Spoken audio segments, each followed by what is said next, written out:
Nandito tayo guys sa punduhan. Unang-unang punduhan natin. Idol, pwede bang mag-vlog dyan? Pwede mag-vlog? Oh! Kilala nyo ito? Kusina ni Sento!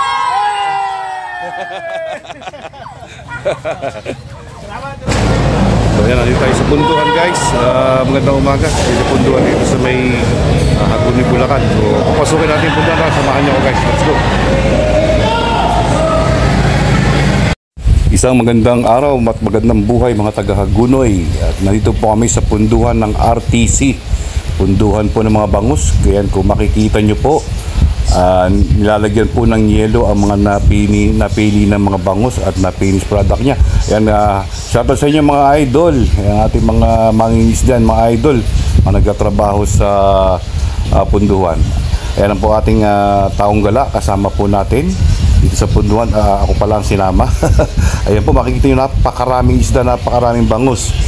At yung palang nag-comment si taong gala doon sa kanya pong vlog na gusto niya makasakay ng speedboat. Ayan po, pinagbigyan kami ni Sir Bambam Santos. Maraming salamat Sir Bambam Santos. At kami po ay inyo pong pasasakayin sa inyo pong speedboat. Ayan po, at maraming salamat po kay RTC, ang may-ari po ng punduhan na yan at may-ari po ng speedboat na yan.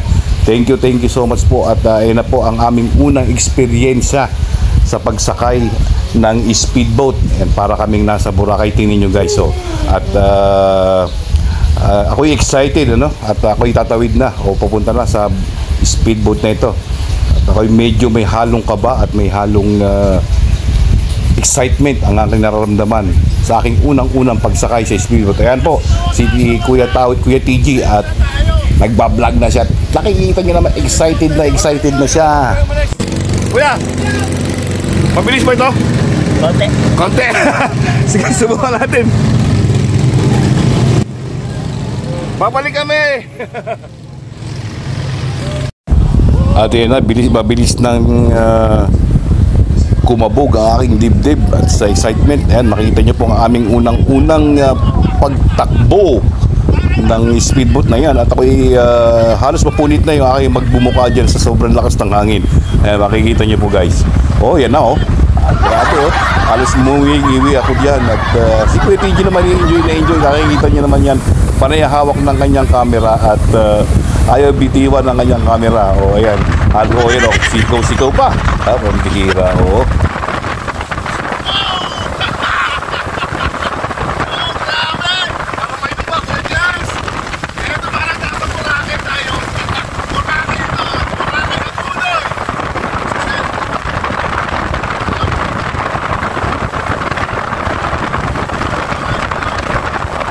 At yan na, nakaisang ikot na po kami at pabuelta na po ang speedboat. Pabalik po dun sa punduhan kung saan po nanggaling ang speedboat na yan. Grabe, makikita niyo po, sobrang bilis talaga. At grabe po ang excitement na naramdaman po namin, lalong-lalo na po kay Kuya TG. Makikita niyo po siya at hindi siya tumitigil sa paghiyaw sa sobrang saya at sobrang tawa. At syempre, kami nagpapasalamat po sa aming kapitan, aming driver at ang pahinante po ng tripulante po ng speedboat ito. At syempre doon po sa may-ari kay Sir Rod Cruz. Maraming salamat po Rod Cruz, may-ari po ng punduhan. At syempre kay Sir Bambam Santos. Sa pamamagitan ni Bambam Santos, kami po ay napagbigyan ng pagkakataon para po kami makasakay dito sa speedboat.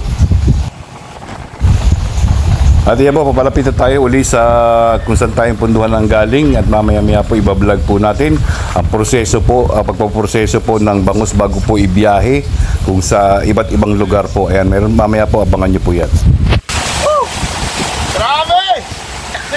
Sulit! Tise, maraming salamat! Sulit yung sulit yung takbo.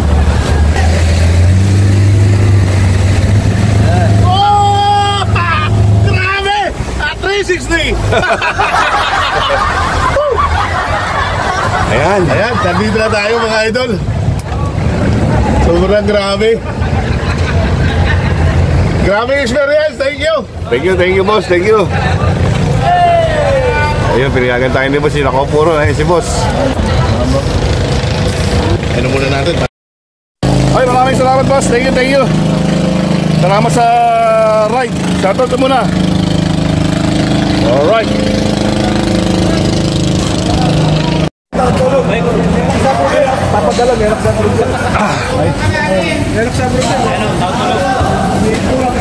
Ang sarap. Thank you boss, salamat po.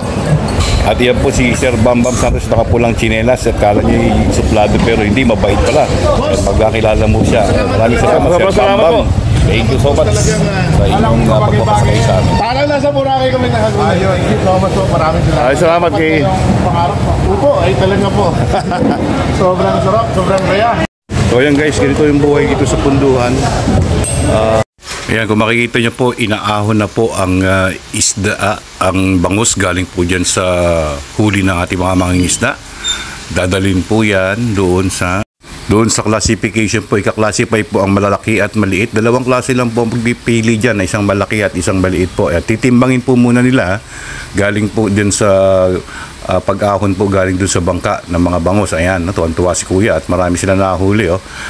Ayan, ititimbangin muna ang bawat banyera ng isda, saka ika-classify ang mga isda.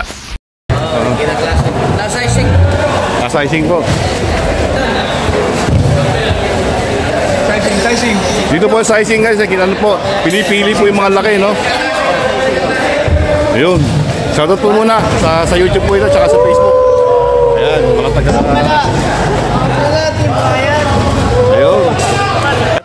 At yan nga po, mga masusugid na followers ng ating kasamang si Taong Gala, si Kuya TG. Yan, sikat na po siya rito sa Hagunoy, Bulacan. So ito. Thank you po mga boss ha. Salamat. Sa sizing. Sizing ito. Sige nga, yung mga pabilisan ng sizing. Mabilis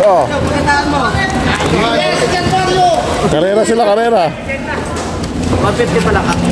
At dito po dalawang klase ang size lang po, isang malaki at isang maliit. Yung sa dalawang banyer na yan o apat na banyer na yan, isang malaki at isang maliit lang po kada isang tao po na nagsa-sizing. Ayan. Ayan o.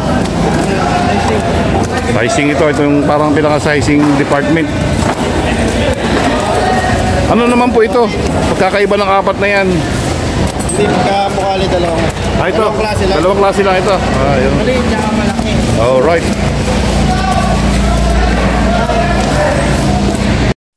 Ito umaga po, boss.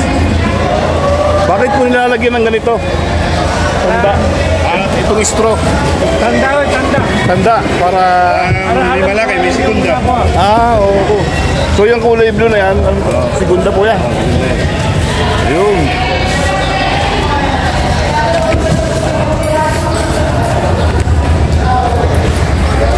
Ito na yung mga napilihan na isda. Ayan, shoutout po mga kapatid.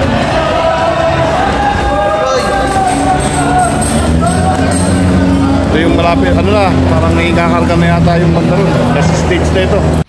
At dito sa puntong ito ay pagkatapos pilian ay lalagyan po ito ng yelo para sa pagbiyahe po ng mga isdang ito.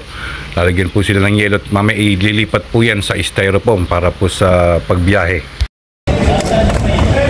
Pinipilian pa rin dito yung malalaki at maliliit.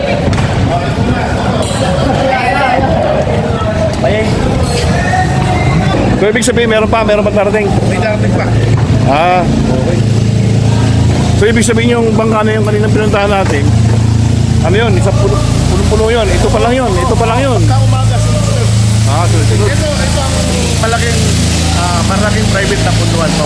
Private ito. May napansin ako rito ng yelo. So, meron pala sila sariling paggawaan ng yelo. Ito, yung gilingan ng yelo. Kaya pala yung ilalagay sa sariling ito ay private na punduan. So, may sarili silang crush ng yelo para ilagay din sa mga styrofoam. Ayan. At dito nga ginagawa ang mga yelo dahil sila po ay isang pribadong punduhan. So may sarili silang paggawa ng yelo, meron din silang sariling gilingan ng yelo para sa pagbiyahe nitong mga banyerang bangus na ito. Ayan, makikita nyo ang saya ng mga empleyado rito sa pribadong punduhan ni RTC at habang silang katrabaho, masaya silang naghahanap buhay dito sa punduhan. Ayan. Salamat po. Ayan, at nakagawa na sila ng yelo galing po sa kanilang sariling ice making machine, at meron din po silang ice crusher para po dun sa paglalagay dun sa mga styrofoam na ibabiyahe po ng mga bangus kung saan lugar po ng dako ng Pilipinas. Ayan, makikita niyo po sarili nilang ano yan, sarili nilang gawang yelo yan. At kami po ay nagpapasalamat kay Boss RTC, kay Rod Cruz. At syempre pangalawa po dyan si Sir Bambam Santos po, at kami po ay pinahintulutan na mag-vlog at pasakayin sa kanilang speedboat. Maraming salamat Boss Rod Cruz at si Sir Bambam. Dito po sinasakay yung galing na finishing na po. Yan, ibabiyahe na po yan. Yung mga bangus na nasukat na lahat na nakalagay na po sa ladistero po. Kaya